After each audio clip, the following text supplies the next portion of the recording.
Savonner, lustrer le poil. À la veille du salon Périmeux, ces limousines se refont une beauté. On essaye de relever le poil, de bien le lisser dessus pour mettre en évidence la largeur et l'épaisseur de dos.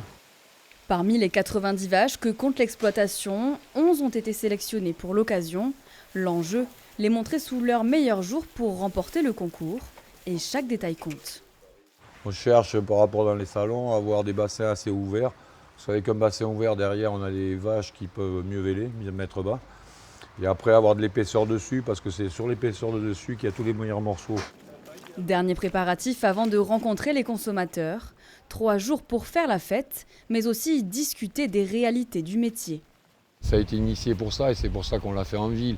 Pour justement que ce soit le rural qui allait vers l'urbain et pour lui expliquer. Quand nos animaux, on ne les maltraite pas, ce qu'on dit souvent, on ne les maltraite pas, on vit avec eux, c'est notre support. Et puis les faire abattre, c'est pas un plaisir, mais on n'a pas le choix. Et moi je me suis vu des fois faire partir des vaches, ça pince au cœur. Allez, viens. Relocalisation, élevage extensif, autant d'enjeux sur lesquels le Périgord fait figure de modèle. Une fierté locale qu'entend porter ce représentant de la filière auprès des visiteurs.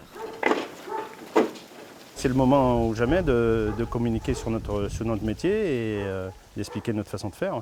On nous parle toujours d'élevage intensif, alors que c'est loin d'être le cas finalement. On n'est pas dans les feedlots américains. Nos vaches elles sortent dehors, elles mangent de l'herbe. On est loin de tout ça. Élevage en plein air et circuit court, des valeurs au centre de cette 5e édition, pour créer le temps d'un week-end une véritable ferme en ville.